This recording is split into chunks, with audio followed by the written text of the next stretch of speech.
I am blessed to have more time to share in this great ministry with you and with your brothers and sisters across the Northwest region, and I certainly bring greetings from them to you this morning as we gather in worship and as we are gathered in worship across the region in Washington, North Idaho, and Alaska. I want to thank you also this morning for your continued support of the wider church, both the region and the general church. First Christian Church Bremerton continues to be one of our top Disciples Mission Fund giving congregations in the region, and we are grateful for your continued and generous support. We thank you for that.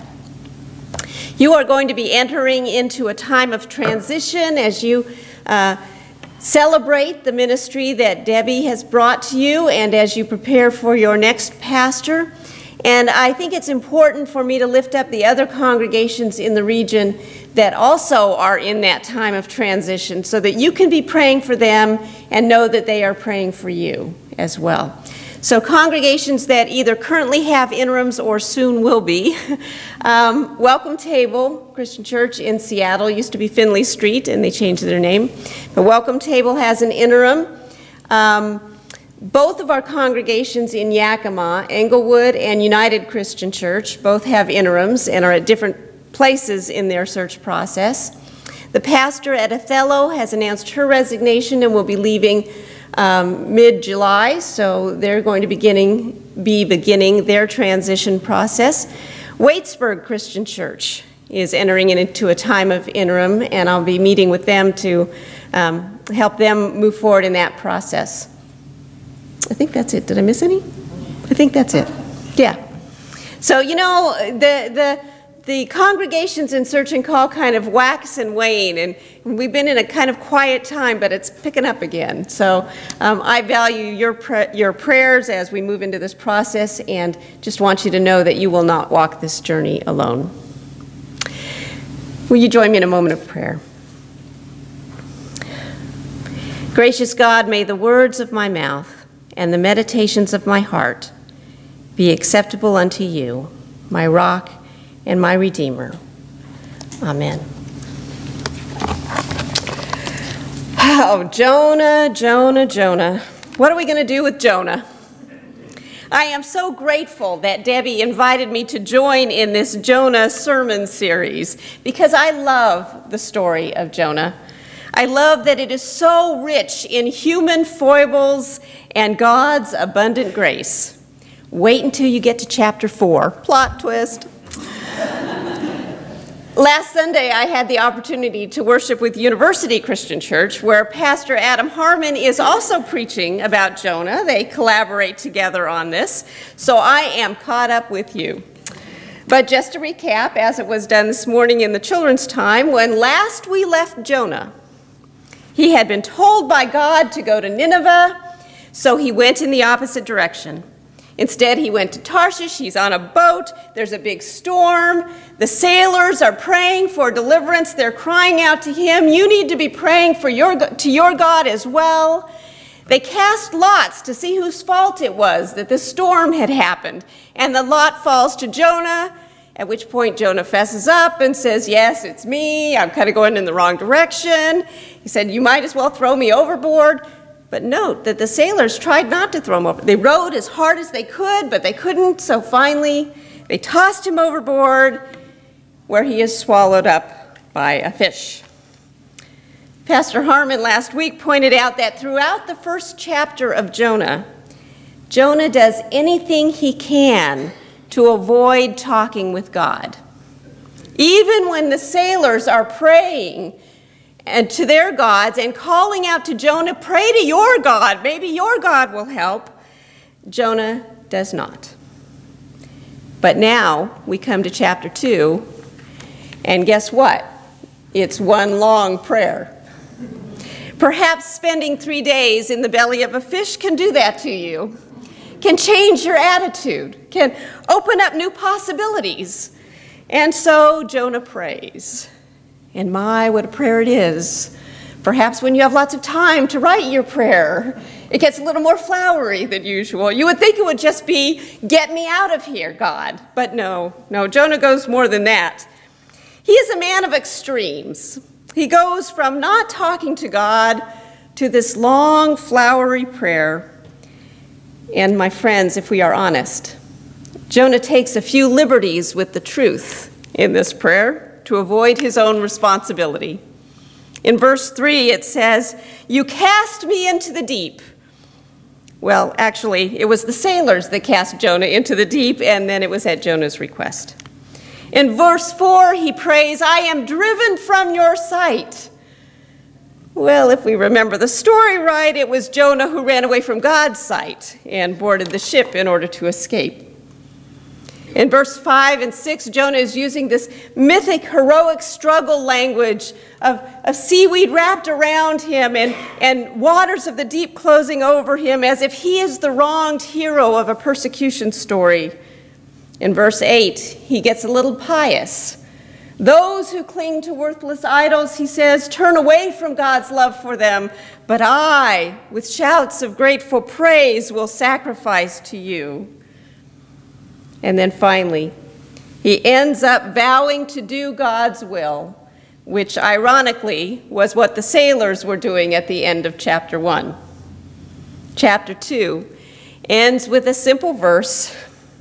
Jonah is vomited up on dry land, where God again will ask him to go to Nineveh. Jonah, Jonah, what are we going to do with Jonah? The prayer itself is pretty simple, and maybe we are being too hard on Jonah, for let's be honest, he is human like the rest of us. Maybe rather than picking threads out of his prayer, the bigger question for us this morning is, how did Jonah end up in that belly of that big fish in the first place? And I don't mean literally or historically. I don't want to get into arguments about whether it would be possible to survive 3 days in the belly of a big fish. The bigger question is, why was Jonah running from God in the first place? Or what gets in our way of following God? I'm going to argue that what gets in the way is one simple 4-letter word, and that is fear. Fear gets in our way. And when we operate from a place of fear, we lose our creativity and our vision and even our faith. And that keeps us from following God. I think fear was driving Jonah. But then the question is, fear of what? The obvious answer might be that Jonah was afraid of failure. That would make sense, wouldn't it? After all, most of us can relate to the idea of being afraid of failing in a big task. I told this story at Regional Assembly a few years ago, but just in case you weren't there, I remember my first call to a congregation, to pastor a congregation while I was still in seminary. I was a disciple, attending a disciple seminary in Indianapolis, but the call was to a small United Methodist congregation in central Illinois. Now, this congregation had had lots of student pastors before. They were very good at taking a student and teaching them how to be a pastor. But what they hadn't had before was a woman pastor. And they were not sure they wanted one. No, let me correct that. They were sure they did not want one. And they let me know that in no uncertain terms.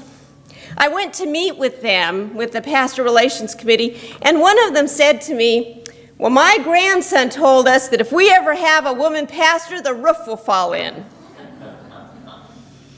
Well, remember in the United Methodist system, pastors are appointed to congregations by the bishop, so they didn't get to vote on calling me. I'm pretty sure how the vote would have gone.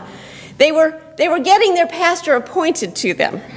Well, I left that meeting. I went back to Indianapolis. I thought to myself, I don't want to go there. They don't want me. I don't really want to go to a place where I'm not wanted. I really don't know if I can do this. My roommate looked at me and she said, "You know, you're a disciple. You don't have to go. You can say no." And I thought, I just might do that. But then the phone rang. The phone rang, and it was my father. Now, what you need to know about my father is he didn't then and doesn't now make phone calls. He doesn't like the telephone. That was very hard when I was a teenager growing up in the pre-texting days, when I relied on someone to answer the phone to find out who was calling me. So I would come home and I would say, "Dad, did anyone call?" Thinking, maybe someone called that I'd want to know about. And he said, "Well, yeah, the phone rang a couple of times." "Well, who was it? Who was it?" "I don't know, I didn't answer." What do you mean you didn't answer? So when my father called me from across the country, he called me and he told me a story I had never heard. He told me about a time when he had been offered a job and had turned it down because he was afraid. And he said, "I don't want you to make the same mistake. You can do this." And I heard God in that phone call from my father. And I went to that little church in central Illinois, and we had a great time together. The fear of failure can be paralyzing. It can keep us stuck doing the same old things or prevent us from doing new things because we don't know if we can face this challenge. I confess I have seen this in congregations. Congregations that know that what we've always done is not what we're being called to do now, but are afraid to move forward because what if it doesn't work? What if we've wasted our time and energy? We don't have time or energy to waste making mistakes. And so they are afraid to step out in any direction because they can't see the road ahead and they don't know where it's going, and they're afraid to risk being wrong. But my friends, the truth is, we are living in a time where we don't know where the road is going, but we do know we can't stay stagnant. We can't stay here. And we know that if God is calling us to step out in faith, God will go with us on the journey. Perhaps Jonah was afraid of failing, and that's why he decided not to go at all. Maybe. Or perhaps Jonah was afraid of the task. It was too big, too overwhelming. Chapter 3, which you'll hear next week, tells us that Nineveh was a big city. It would take 3 days for a person to walk across this city. That's a lot of people to reach. That's a lot of people to save. When the task seems overwhelming, fear can keep us stuck in one place. Some of you may know that my husband and I are getting ready to move our household to Spokane, and I'll be doing the regional minister job from there. We have 11 years worth of stuff to go through in our house, and there are lots of details to moving. Lots of details to buying a house and selling a house and sorting and packing and getting rid of. And there are days when I feel so overwhelmed by the task ahead that I can't think about it anymore, and I end up sitting on my couch playing Candy Crush and watching House Hunters on HGTV. I was whining to my daughter about how overwhelmed I feel, and she reminded me of what I used to do when my 2 kids were small, and I told them to clean their room, and their room was so messy that they couldn't even begin to understand the task. And so I would take a jump rope, and I would make a square on the floor, and I would say, "Just clean what's in this square." And when they did that, I would move the jump rope and make a new square and say, "Just clean what's in this square." And square by square, their rooms would get clean, breaking down the task into small pieces. I think churches get overwhelmed sometimes.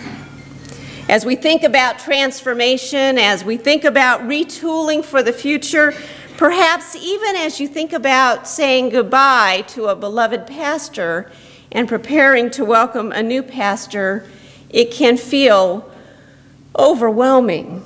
And where do we even start?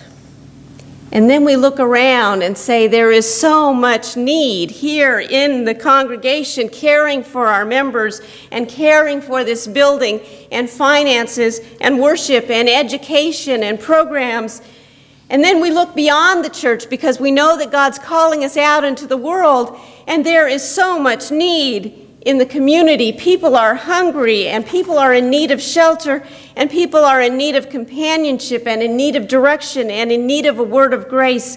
And sometimes we can get overwhelmed and fear the task is too big. And so we try to focus everywhere and end up focusing nowhere, and we get paralyzed and caught in an endless cycle of planning committees and information gathering. And sometimes, like Jonah, you just have to start on the journey and trust that God's going with you. Pick one thing that would make a difference in the life of the community or the life of the neighborhood, and do that. Not everything, something. Helen Keller once said, "I am only one, but I am still one. I cannot do everything, but still I can do something.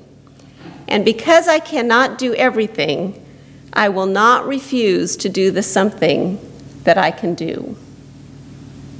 Maybe Jonah was afraid of being overwhelmed by the task. Or maybe, just maybe, Jonah was afraid of succeeding. Could that be? How would that make sense? Who could be afraid of success? But remember that Jonah really didn't like the Ninevites very much. Jonah didn't really want them to be saved. Maybe he ran not because he thought he couldn't do the job, but because he feared with God's help, he could do it. And then he'd end up in a place he didn't want to be, the voice of salvation for the people he didn't like. Well, how am I possibly going to relate this to the church? We aren't afraid of success, are we? Well, no, but sometimes we are afraid of change. And to be transformed, to be successful in transformation by whatever measurement you use, means things are going to change. And if we are honest, that's not always a place we want to be. I remember a conversation with the search committee years ago. They were talking about the transformational pastor that they knew that they needed. They were talking about the things that needed to be addressed and the ministries that needed to be started. And then someone very wise said, "We need to be careful what we wish for. Because the truth is, we know things need to change, but honestly, we really like them the way they are." Sometimes I wonder if what holds us back most as we seek to live forward in a new way isn't the fear of failure or the fear that the job is too big. It's the fear of what might happen if we succeed. Someone wise said, "It's not the change that we fear, but the losses that the change represents. And all change brings about grief, even the best kind of change." So sometimes it's the fear of that grief that keeps us stuck. But here's the truth. Here's what Jonah discovered there in the belly of that fish, and what we know too, is that change happens whether we want it to or not. Jonah could run and Jonah could hide, but God was on the move and God was intent on saving Nineveh, and one way or another, Jonah was going to be part of it. God is on the move and intent on changing our lives one way or another, and one way or another we are invited to be part of the transformation that God is at work at in the world. We can be ruled by fear and be dragged along, or we can step forward in faith and invite God to use us in new ways. What will we choose? What will we choose? Next week, my friends, Jonah goes to Nineveh. Wait until you see what happens there.